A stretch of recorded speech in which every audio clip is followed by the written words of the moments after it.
నమస్కారం, welcome to I dream. ధర్మ మార్గం విత్ విజిత కార్యక్రమానికి స్వాగతం.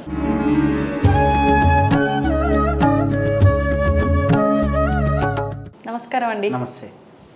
శ్వాస ద్వారా ఆధ్యాత్మిక ప్రగతి సాధ్యపడుతుంది అని అంటూ ఉంటారు. మీరు శ్వాసకు సంబంధించిన పుస్తకమే రాశారు. మరి ఏ విధంగా సాధ్యపడుతుందో వివరించండి. శ్రీ గురుభ్యో నమః. ఓం గం గణపతయే నమః. ఇప్పుడు శ్వాస ద్వారా ఆధ్యాత్మిక ఉన్నతి మనకి ఎలా జరుగుతుంది అన్నప్పుడు, శ్వాస ద్వారా ఆధ్యాత్మికంగానే కాదు, మానసికంగాను అలాగే శారీరకంగాను ఆధ్యాత్మికంగాను 3 కోణాల్లో మనకి డెవలప్మెంట్ అనేది ఉంటుంది. ఎప్పుడైతే మన శ్వాస రిథమిక్గా అంటే బ్యాలెన్సింగ్గా వచ్చింది అంటే ఆటోమేటిక్గా మన జీవితంలో ఆరోగ్యం బాగుపడుతుంది. ఫస్ట్ మనకి శ్వాస ప్రాణాయామ ఎవరైతే చేస్తారో వారికి ముందర ఫస్ట్ ఏమవుతుంది, శారీరకమైనటువంటి పరిస్థితులు మారుతాయి. అలాగే మానసికమైన మార్పులు కూడా వస్తాయి. మానసికంగా ఉన్నటువంటి నెగిటివ్స్, మానసికంగా ఉన్నటువంటి ఇబ్బందులు తొలగిపోతాయి. నెక్స్ట్ ఆధ్యాత్మికంగా ధ్యానపరంగా థాట్ల స్టేజ్లోకి వెళ్ళడానికి ఉపయోగపడుతుంది. అంటే భౌతికంగాను మానసికంగాను ఆధ్యాత్మికంగాను 3 కోణాల్లో మన బ్రెత్ని బ్యాలెన్స్ చేయగలిగితే, బ్రెత్ని కంట్రోల్ చేయగలిగితే మన జీవితం బాగుంటుంది. అదే స్వరయోగ, అదే శ్వాస విద్య, అంశయోగ, సోహం ధ్యానం, ఇలా అనేక కోణాల్లో అనేక మంది గురువులు సోహమన్నా, స్వరమన్నా, అంశ అన్నా ఇదే అన్నమాట.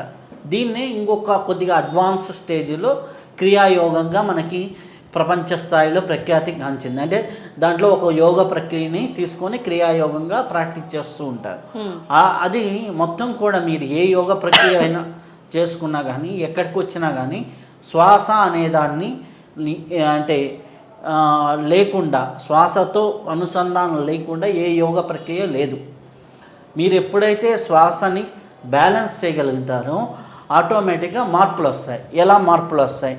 శ్వాసని ఎప్పుడైతే న్యూట్రలైజ్ చేసావో మీకు 72,000 నాడుల్లో ఉన్నటువంటి మాలిన్యాలు తొలగిపోతాయి. దాన్ని నాడీ మండల శుద్ధి అంటారు. ఎప్పుడైతే నాడీ మండల శుద్ధి జరిగిందో మీ షట్చక్రాల్లో ఒక్కోటి క్లెంజ్ అవుతూ వస్తూ ఉంటాయి. ఎప్పుడైతే షట్చక్రాల్లో ఒక్కోటి క్లియర్ అవుతూ ఉన్నాయో ఆటోమేటిక్గా మీ జీవితం అనేది బాగుపడటం అనేది జరుగుతుంది. సో ఆ షట్చక్రాలు క్లియర్ అవ్వటము అనేది ఎప్పుడైతే జరుగుతుందో ఆటోమేటిక్గా మీకు ఏంటంటే ఒక్కొక్క సిద్ధి కూడా, అంటే ఇప్పుడు మూలాధారం బాగుందనుకోండి, వాళ్ళకి ఏమవుతుంది, ఆటోమేటిక్ మ్యానిఫెస్టేషన్ అనుకుంటే పని అయిపోతుంది. స్వాధిష్టానం బాగుందనుకోండి, వాళ్ళ సంసార జీవితం, ఫ్యామిలీ లైఫ్ అనేది చాలా బాగుంటుంది. అదే మణిపూరకం బాగుందనుకోండి, వాళ్ళకు ఉద్యోగము, వాళ్ళకు ఉన్నటువంటి పవర్ ఫలానా అనే ఒక ఐడెంటిటీ బాగుంటుంది. అనాహతం బాగుందనుకోండి, వాళ్ళు ఏది చెప్పినా కానీ వాళ్ళకి హృదయం మంచిదిరా, ప్రేమతో పెడతారా అనేది ఉంటుంది. విశుద్ధి, వాక్కు బాగుంటుంది. ఆజ్ఞ, వాళ్ళ విజువలైజేషన్, ఊహాశక్తి అనేది, విజనరీ పవర్స్ అనేది బాగుంటాయి. అదే సహస్రారం బాగుందనుకోండి వాళ్ళకి శక్తి బాగుంటుంది. కాబట్టి ఈ విధంగా మనకి షట్చక్రాలు ఏదైతే బాగుంటాయో వాళ్ళ జీవితాలు అనేది ఉన్నతి అనేది అవుతుంది, జరుగుతూ ఉంటుంది. ఈ షట్చక్రాల వల్ల మన జీవితంలో అనేక మార్పులు అనేది రావటం అనేది జరుగుతూ ఉంటుంది. కాబట్టి ఇప్పుడు ఇదంతా ఎక్కడి నుంచి బ్యాలెన్స్ అవుతుందండి, మనము ఇవి లోపల ఎన్ని మనం ఏం చేయలేము. శ్వాసను బ్యాలెన్స్ చేయగలిగితే అదే మొత్తం బ్యాలెన్స్ అవుతుంది. ఈ శ్వాసని రిథమిక్ లెవెల్లో మనం చేయగలిగితే దాన్ని ప్రాణాయామము అంటారు, ప్రాణ సంచారం అంటారు. ఈ ప్రాణ సంచారాన్ని ఎప్పుడైతే బ్యాలెన్స్ చేస్తారో ఆటోమేటిక్గా మనకి left in left out, right in right out ఇట్లా చేసుకుంటున్నా, అనులోమ విలోమ చేస్తున్న ఏదో ఒక ప్రాణాయామాన్ని మినిమం 20 minutes కానీ లైఫ్లో రెగ్యులర్గా అప్లై చేయగలిగితే వాళ్ళ జీవితంలో చాలా మార్పులు అనేది రావటం జరుగుతుంది. ముఖ్యంగా ఎటువంటి మార్పులు వస్తాయి అంటే వాళ్ళకు ఉన్నటువంటి ఒక్కొక్క రుగ్మత క్రమేపీ తగ్గుతుంది. ఇప్పుడు మనం శ్వాస పుస్తకం చదివిన తర్వాత చాలామంది ప్రాణాయామాలు ప్రాక్టీస్ చేసి ఉదయం 1 గంట, సాయంత్రం 1 గంట ప్రాక్టీస్ చేసిన వాళ్ళు చాలామందికి వాళ్ళకు ఉన్నటువంటి వ్యాధులు తగ్గినాయి, మానసికంగా మార్పులు వచ్చినాయి, మానసిక లెవెల్లో కూడా చాలా పరిపక్వత వచ్చింది. ఇంతకుముందు చిన్నదానికి గాబరా పడేవాళ్ళు, చిన్నదానికి రియాక్ట్ అయ్యేవాళ్ళు, ఇటువంటివన్నీ కూడా తగ్గిపోయినాయి. కాబట్టి ఇటువంటివన్నీ తగ్గిపోయి వాళ్ళ జీవితం అనేది చాలా బాగుంటుంది. అలాగే ఆధ్యాత్మికంగా చూసుకున్నప్పుడు మనం ధ్యానంలో కూర్చోవాలి అంటే కూర్చోగానే ఆలోచనలు వస్తున్నాయి అంటారు. ఎప్పుడో ఒక 40 నిమిషాలు ధ్యానం చేసిన తర్వాత కానీ వాళ్ళకి సరిగ్గా కుదిరింది అనరు. సో అలా 40 నిమిషాలు ధ్యానం చేసిన తర్వాత ధ్యానంలో కుదిరేది ఎప్పుడైతే కొద్దిగా ప్రాణాయామం చేసి కానీ కూర్చుంటే వాళ్ళ జీవితంలో ఆటోమేటిక్గా మార్పు అనేది వస్తుంది. ఈ శ్వాసని పట్టుకోవడం ద్వారా ఇన్ని రకాల ప్రయోజనాలు ఉన్నాయి. అదే మన బాడీలో పంచప్రాణాలు అంటారు. పంచప్రాణాలు అనేవి మనకు బ్యాలెన్స్ అవ్వటం వల్ల మన జీవితంలో ఇంకా మార్పులు వస్తాయి అన్నమాట. ఎలా అంటే ప్రాణశక్తిగా ప్రాణవాయువు అంటారు. అపానవాయువు తగ్గిందనుకోండి, గ్యాస్ట్రిక్ ట్రబుళ్ళు, మోషన్ సిస్టమ్ కరెక్ట్గా ఉండకపోవడం ఇలాంటివి జరుగుతుంది. సమానవాయువు బాడీని బ్యాలెన్స్ చేసే సమానంలో జఠరాగ్ని ఇవన్నీ ఉంటాయి. వ్యానవాయువు ఫ్లో అన్నమాట. బ్లడ్ సర్క్యులేషన్ కానీ ఇవన్నీ ఫ్లో బాగుండాలంటే వ్యానవాయువు.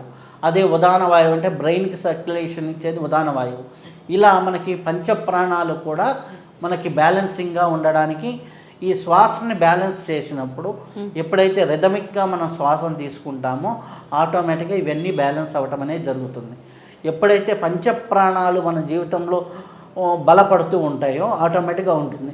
అందరూ చూడండి, మన బాడీలో ప్రాణాపాన సమాయుక్తం, ప్రాణ అపానము సమానంగా అయితే అది యోగ పరంపరలో ఒక ఉన్నతి అనేసి. ఇదే అపానము ప్రాణము, అపానే జుహతి ప్రాణం ప్రాణే ఇది ఉంది కదా, అట్లా ప్రాణ అపానాలు బ్యాలెన్స్ అవ్వటం అనేది మెయిన్ అనమాట. ఎప్పుడైతే ప్రాణ అపానాలు బ్యాలెన్స్ అవ్వటమే నిజమైన జీవితం. కాబట్టి ఎవరికైతే ప్రాణ అపాన శక్తులు బ్యాలెన్స్ అవ్వటం అనేది ఇంపార్టెంట్ అనమాట. సో కాబట్టి ఆ ఇంపార్టెంట్ అయిన స్థితి మనకి ఎప్పుడైతే కలుగుతుందో ఆధ్యాత్మికంగాను, ఆరోగ్యపరంగాను, శారీరకంగాను, మానసికంగాను అన్ని కోణాల్లో మనం సక్సెస్ సాధించవచ్చు. అదే ఒక ఎంప్లాయీ ఉన్నాడు, వాడు మెంటల్ బ్యాలెన్స్ బాగుందనుకోండి, వాడు పెర్ఫార్మెన్స్ లెవెల్స్ పెరుగుతాయి. ఎప్పుడైతే పెర్ఫార్మెన్స్ లెవెల్స్ పెరిగాయో ఆటోమేటిక్గా వాడి జీవితం అనేది బాగుంటుంది. కాబట్టి వాడి జీవితం బాగుండాలి అంటే మనం ఒక స్టెప్ బై స్టెప్ అనేది మనము ఒక ప్రాణాయామ ప్రక్రియని కానీ ఇదిని కానీ బాగా చేసుకుంటూ ఉంటే చాలా బాగుంటుంది. కాబట్టి ఎప్పుడైతే ప్రాణాపాన శక్తులు బ్యాలెన్స్ అవుతాయో మానసికంగాను శారీరకంగాను ఉన్నతమైన స్థితిని మనం పొందగలుగుతాం. కాబట్టి శ్వాసను పట్టుకుంటే జీవితం ఉన్నతంగా మారుతుంది. జీవితంలో ఉన్నత స్థితులు పొందాలి అంటే శ్వాసను పట్టుకోగలిగితే చాలు. ఈ మధ్యకాలంలో సమస్యలు ఎక్కువయ్యే కొద్దీ క్షేత్ర దర్శనాలు కూడా ఎక్కువ అవుతున్నాయి. ప్రతి ఒక్కరూ కూడా ఆలయంకి వెళ్తే ఈ కోరిక నెరవేరుతుంది, ఈ ఆలయంకి వెళ్తే మనశ్శాంతి ఉంది అని చెప్పి ఉన్న చోట ఉన్న ఆలయాలని కాస్త పక్కన పెట్టేసి ఎక్కువగా చక్కర్లు కొట్టేస్తున్నారు క్షేత్రాల చుట్టూ కూడా. మరి నిజంగా ఏదో ఒక ప్రయోజనం లేనిది ఈ క్షేత్ర దర్శనం చెయ్యరేమో అనిపిస్తుంది. నిజంగా అంత ప్రయోజనం ఉందంటారా? ఓం శ్రీ గురుభ్యో నమః. ఓం గం గణపతయే నమః. క్షేత్ర దర్శనం వల్ల కలిగేటటువంటి ప్రయోజనాలు ఏంటి అంటే, క్షేత్ర దర్శనం వల్ల ఫస్ట్ కలిగే ప్రయోజనం మానసిక శాంతి. అలాగే మనం శారీరకంగాను మానసికంగాను కొంత ఉల్లాసంగా కొంత ఉత్సాహంగా మన జీవితంలో ఒక క్షేత్రానికి వెళ్ళినప్పుడు తెలియకుండానే కొంత చేంజ్ అనేది ఉంటుంది. దాంట్లో ప్రధానమైన క్షేత్రాలు కొన్ని ఉంటాయి. కొన్ని శక్తిపీఠాలు ఉంటాయి, కొన్ని విశేషమైన క్షేత్రాలు ఉంటాయి, కొన్ని జ్యోతిర్లింగాలు ఇట్లాంటివి ఉంటాయి. ఇటువంటి క్షేత్రాలకు వెళ్ళినప్పుడు మన జీవితంలో మార్పులు అనేది బాగా వస్తాయన్నమాట. ముఖ్యంగా మనం చూసినప్పుడు కొన్ని క్షేత్రాలలో మనం ఇన్ని రోజులని మనకి ఏదైతే మన పూర్వీకులు ఏదైతే మనకి చెప్పారో శాస్త్రబద్ధంగా అవి చేయగలిగితే చాలా అద్భుతాలు జరుగుతాయి. ఇప్పుడు కాశీ వెళ్ళిన వాళ్ళు 9 రోజులు నిద్ర చేస్తే చాలా అద్భుతం. అంటే 9 రోజులు కాశీ ఖండం దాటకుండా, అంటే ఆ కాశీ పరిధి దాటకుండా అక్కడే ఉంటూ వాళ్ళు కానీ చేయగలిగితే మటుకు చాలా అద్భుతం అన్నమాట. అలా 9 రోజులు నిద్ర చేసిన వాడికి వాడు ఒక్కసారి మరణించి మళ్ళీ పుట్టినట్టే. వాడిలో కొన్ని నెగిటివ్ వైబ్రేషన్స్ అన్నీ క్లియర్ అయిపోతాయి. అలాగే అదే అరుణాచలంలో కూడా 9 రోజులు నిద్ర చేస్తే అలాగే ఆ క్షేత్రం యొక్క మహిమ వలన ఆటోమేటిక్గా వెళ్ళిపోతాయి. ఇప్పుడు అరుణాచలం ఏంది? అగ్నికి ప్రతీక. అగ్నికి ప్రతీక అయినప్పుడు ఆటోమేటిక్గా అగ్ని ఏముంటుంది? దహించే గుణం. దహించారు. నీ శరీరంలో అగ్ని ఎక్కువైతే ఏమవుతుంది, ఇబ్బంది. మనకి వాత పిత్త కపాల్లో పిత్తాన్ని బాగా పెరుగుతుంది. ఎప్పుడైతే అరుణాచలం వాళ్ళు వెళ్ళినప్పుడు ఆటోమేటిక్గా ఆ గిరి ప్రదక్షిణ చేసినప్పుడు పిత్త ప్రకోపాలన్నీ తగ్గుతాయి. కొన్ని చోట్లకి వెళ్తే వాత ప్రకోపాలు తగ్గుతాయి. వాతము అంటే వాయు సంచారం వల్ల వస్తుంది వాత ప్రకోపం, జలం వల్ల వచ్చేది కఫం. ఓకే, కొన్ని చోట్లకి వెళ్ళినప్పుడు జలం ద్వారా వచ్చేటటువంటి ఇబ్బందులు తగ్గుతాయి. ఇలా ఒక్కొక్క క్షేత్రంలో ఒక్కొక్క నాలెడ్జ్ని పెట్టారు. ఇప్పటిలాగా మనం వెళ్ళటం, దిగటం, దండం పెట్టుకోవడం, మళ్ళీ రావటం కాదు. ఒక క్షేత్రంలో కనీసం ఒక రోజు టైం స్పెండ్ చేసి కనీసం 1 గంట 2 గంటలు అక్కడ నిద్ర చేసి మనం కానీ రాగలిగితే, అంటే 1-2 గంటలు ధ్యానం చేయటం లేదా ఒక నిద్ర చేయటం అనేది చేయగలిగితే అద్భుతాలు మన జీవితంలో జరుగుతాయి. ఒకటి ఇప్పుడు మనకి జంబుకేశ్వరం అని ఉంది, జలలింగం. అఖిలాండేశ్వరి అమ్మవారు అని ఉంటుంది. అఖిలాండేశ్వరి అమ్మవారు నిజంగా దర్శనం చేసుకుంటే మానసిక ప్రశాంతత అట్లానే వస్తుంది. అంటే ఎంత సైకలాజికల్ ఇంబ్యాలెన్స్ ఉన్న వాళ్ళని తీసుకెళ్ళి ఆ క్షేత్రంలో కూర్చోబెడితే ఒక గంట సేపు కానీ కూర్చొని వస్తే చాలు వాళ్ళ సైకలాజికల్ బ్యాలెన్స్ జరుగుతుంది. అలాగే కుంభకోణం చుట్టూ మనకి నవగ్రహ టెంపుల్స్ ఉన్నాయి. ఈ నవగ్రహాల్లో ఎప్పుడు ఎవరికి ఏ ఇబ్బంది కలిగినా ఈ నవగ్రహ టెంపుల్స్ని దర్శనం చేసుకుంటే చాలా వరకు వాళ్ళకు ఉన్నటువంటి ఇబ్బందులు చాలా వరకు రెక్టిఫై అయిపోతాయి. అలా ఒక్కొక్క క్షేత్రంలో పూర్వకాలంలో ఆలయం అంటే మనకి విద్యాలయం అదే, అలాగే ఇప్పుడున్నటువంటి విద్యాలయం అదే, గ్రంథాలయం అదే, ఆలయం అదే. అలాగే ఇప్పుడు మనకి సచివాలయం అంటున్నారు కదా, పూర్వకాలంలో పంచాయతీలు అన్నీ చేసే అది కూడా గుడి దగ్గరే చేసేవాళ్ళు. పెద్ద మనుషులు మాట్లాడి ఇవన్నీ ఒక కోర్టు సిస్టమ్ మొత్తం కూడా గుడిలోనే. గుడి అంటే ఒక ధాన్యానికి ధాన్యాగారంగాను, వ్యవసాయానికి ఉత్పత్తులకు గాను, అంటే గుడి అన్ని సోర్సెస్ని నిలిపేటటువంటి ప్రదేశం. దాని గురించి వెళ్తే చాలా ఉంటుంది. కానీ ఒక క్షేత్రాన్ని దర్శనం చేయడం వల్ల అక్కడ ఉండేటటువంటి యంత్రబలం, మంత్రబలం, ఆలయ బలం, ఆగమశాస్త్రానికి సంబంధించిన బలాలు ఇవన్నీ తోడై మనలో ఉన్నటువంటి ఈ షట్చక్రాల్లో ఉన్నటువంటి వైబ్రేషన్లో చేంజ్ వస్తుంది. ఎప్పుడైతే ఆ వైబ్రేషన్లో చేంజ్ వచ్చిందో ఆటోమేటిక్గా మనకు అక్కడ ఉన్నటువంటి ఆ నెగిటివ్ వైబ్రేషన్లు పోతే అక్కడున్న వ్యాధో లేకపోతే అక్కడున్న మానసిక స్థితో మనకు క్లియర్ అవుతాయి. ఫర్ ఎగ్జాంపుల్, శుక్రుడు బాగలేని వాళ్ళు గ్రహస్థానాల్లో శక్తిపీఠ దర్శనాలు చేశారనుకోండి, దగ్గరలో ఉన్న ఏదో ఒక శక్తిపీఠానికి వాడు శుక్రుడు యాక్టివేట్ అవుతాడు. శుక్రుడు యాక్టివేట్ అయితే ఏమవుతుంది, వాళ్ళు తేజస్సు పెరుగుతుంది. తేజస్సు పెరిగినప్పుడు ఏమిటి, వాడు ఒక పనికి ముందుకు దూకి చేయగలుగుతాడు. తేజస్సే లేదు తేజస్సే లేదంటే వాడు ఏంది, పెట్రోల్ తీసేసిన వెహికల్ అంటాడు. ఓకే, వాళ్ళ ఉత్సాహం అనేది ఉండదు. అలా శుక్రతత్వం అనేది కమ్యూనికేషన్కి దాన్ని ఆనందించడానికి ఇట్లా మనకు ఉపయోగపడుతుంది. దాన్ని యాక్టివేట్ చేసుకోవాలంటే అటువంటి క్షేత్రాలను దర్శనం చేసుకోవడం వల్ల మనకి ఉంటుంది. ఇప్పుడు గురుబలం బాగా పెరగాలి, మన అరుణాచలం వెళ్తే గురుబలం అనేది జాతకంలో వీక్గా ఉన్న వాళ్ళకి అరుణాచలం అనేది మంచి బలాన్ని ఇస్తుంది. సో అట్లా మనకి ఒక్కొక్క బలాన్ని మనం పెంచుకోవడానికి ఒక్కొక్క క్షేత్ర నిర్మాణం, ఒక్కొక్క తత్వాన్ని బట్టి, అంటే ఒక పరిధి అక్షాంశ రేఖాంశాల పరంగా ఒక పరిధిలో ఒక్కొక్క ఎనర్జీస్ ఉంటాయి. ఆ ఎనర్జీస్ని బట్టి మన వాళ్ళు ఆలయాలు నిర్మించారు. ఏదో ఇప్పుడు కట్టినట్టుగా మాకు స్థలం ఉంది కట్టేయడం కాదు, ఎనర్జీస్ని బట్టి ఆలయాలు నిర్మించారు. కాబట్టి ఒక్కొక్క ఆలయానికి ఆ బలం ఉంటుంది.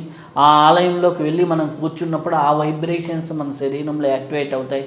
ఆ యాక్టివేట్ అవ్వటం వల్ల చాలామందికి ఉన్నటువంటి నెగిటివ్స్ అనేది పోతూ ఉంటాయి. అలాగే మనం చూసుకున్నట్లయితే క్షేత్ర దర్శనం అనే కాన్సెప్ట్లోకి వచ్చినప్పుడు మనకి ఇష్టమైన క్షేత్రాలు ఉంటాయి, లేదా పూర్వీకుల నుంచి వంశపారపర్యంగా వచ్చిన క్షేత్రాలు ఉంటాయి. అలాగే మనము జన్మ పరంపరలో ప్రతి మనిషి సాధన చేసిన తర్వాత సాధన తాలూకు ఉన్నటువంటి శక్తిని ఈ భూమి నుంచి విడిచిపోయేటప్పుడు ఏ యోగైనా ఒక క్షేత్రానికో ఓ పీఠానికో ధారపోసి వెళ్తాడు. మళ్ళీ ఆ జీవుడు మళ్ళీ పుట్టిన తర్వాత ఆ క్షేత్ర దర్శనం చేసినప్పుడు, ఆ క్షేత్రానికి వచ్చినప్పుడు వాళ్ళకి ఆ ఎనర్జీ యాడ్ అవుతుంది. అంటే ఎట్లా అంటే మనకి ఒక బ్యాంకులో బ్యాలెన్స్ ఉంది, మీరు అమెరికాకి వెళ్తున్నారు, ఓ బ్యాంకులో ఇక్కడ ఇండియాలో ఉన్న డబ్బులన్నింటినీ ఒక బ్యాంకులో ఫిక్స్డ్ చేశారు, మళ్ళీ తిరిగి ఆ బ్యాంకుకి వచ్చినప్పుడే కదా మీకు లాక్ ఓపెన్ అవుతుంది. అంతే. సో అలాగే మీరు పూర్వజన్మల్లో చేసినటువంటి సాధనని వెళ్ళే ముందర మీరు ఏదో ఒక క్షేత్రానికో ఎక్కడో ఒక చోట ఇస్తారు. ఆ ఇచ్చినటువంటి శక్తిని మళ్ళీ తిరిగి పొందాలి అంటే ఆ క్షేత్రంలో వెళ్ళినప్పుడు అవుతుంది. అందుకే పూర్వకాలంలో మన వాళ్ళు ఏమనేవాళ్ళు, ఓ తిరుమల వెళ్తే ఒక 3 రోజులు నిద్ర చేశారంటరా, లేకపోతే వేరే క్షేత్రానికి వెళ్తే ఒక 3 రోజులు నిద్ర చేశారంటరా, ఇంట్లో ఏదన్నా అపశృతులు ఏదైనా జరుగుతూ ఉంటే ఏదైనా గుడికి వెళ్ళి ఒక 3 రోజులు నిద్ర చేయండి, ఇలా మనకు చెప్పేవాళ్ళు. ఎందుకు అంటే నువ్వు ఆ వైబ్రేషన్తో మమేకమవుతావు అనేసి. ఆ వైబ్రేషన్ నీలోకి వచ్చినప్పుడు నీలో ఉన్న నెగిటివ్ వైబ్రేషన్స్ అన్నీ బయటికి వెళ్తాయి. అంటే ఒక కొత్త నీరు వచ్చిందనుకోండి, పాత నీరు ఏమవుతుంది, ప్రవహించి బయటికి ఎట్లాగైతే వెళ్ళిపోతుందో అలాగే నీ జీవితంలో కొత్త శక్తి వచ్చినప్పుడు పాత శక్తులన్నీ పోతాయి. ఎప్పుడైతే పాత శక్తులు పోయినాయో నీళ్ళేమి ఉత్సాహం అనేది పెరుగుతుంది, ఆటోమేటిక్గా వైబ్రేషన్స్ పెరుగుతాయి. ఎప్పుడైతే ఉత్సాహము ప్రాణశక్తి పెరిగిందో నీ జీవితంలో పనులు చేసుకుంటావు. అందుకని మనకి ఈ క్షేత్ర దర్శనాలు కానివ్వండి, 40 రోజుల మాలలు కానివ్వండి, ఏవి చేసినా కానీ ఆటోమేటిక్గా నీ జీవితాన్ని మార్చుకోవడానికే. కాబట్టి నువ్వు ఏ క్షేత్రానికి వెళ్ళినా ఏదో దండం పెట్టుకొని రావాలి, మొక్కుకొని రావాలి. లేకపోతే చాలామంది ఏం చేస్తారు, క్యూ చాలా పొడవు ఉందండి, విఐపీలో వెళ్ళిపోతున్నాను. విఐపీలో నువ్వు వెళ్తే నువ్వు 5 నిమిషాల్లోనే ఆ క్షేత్రం ఉంటున్నావు. మామూలుగా వచ్చిన వాడు 1-2 గంటలు ఆ క్యూలో ఉండి ఆ క్షేత్రం తాలూకు శక్తిని వాడు తీసుకుంటున్నాడు. ఆ 2 గంటలు క్యూలో ఉండటం మన వాళ్ళు చీచా అనుకుంటా. ఆ 2 గంటలు నీలో ఎంత నెగిటివ్స్ని భగవంతుడు తీసేస్తున్నాడు అనే విషయాన్ని గుర్తిస్తే మనకి ఏ క్షేత్రానికి వెళ్ళినా చికాకు రాదు. ఆ క్షేత్రంలో ఎక్కువ సమయం మనం గడిపే అవకాశం వచ్చింది ఇలాగా భావిస్తే ఆటోమేటిక్గా అద్భుతాలు జరుగుతాయి. ఓకే, మనకు ఉండే కర్మలు పోతాయి. కాబట్టి మీలో కర్మ ప్రక్షాళన జరగాలన్నా, భక్తి మీలో పెరగాలన్నా, మానసిక స్థితి పెరగాలన్నా, మనసులో ఉన్నతమైనటువంటి ఆలోచన విధానం రావాలన్నా, మీరు కొత్త నూతన ఉత్సాహంతో పనులు చేయాలన్నా క్షేత్ర దర్శనం అనేది చాలా చాలా చాలా చాలా ఇంపార్టెంట్. ధన్యవాదాలు. ధన్యవాదాలు. And for more videos, Please subscribe to iDream. Please subscribe to iDream. Please subscribe iDream. And please subscribe to iDream. For more videos, subscribe to iDream. please like, share and subscribe to the channel. Congratulations, iDream.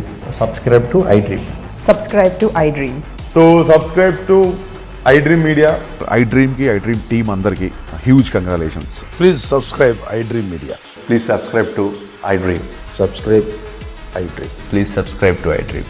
iDream అంటే నా కళల channel subscribe చేసుకున్న నోరు తిరుగుతలేదు, మీరైతే గంట గుర్తు కొట్టండి. For more such videos, please subscribe to iDream.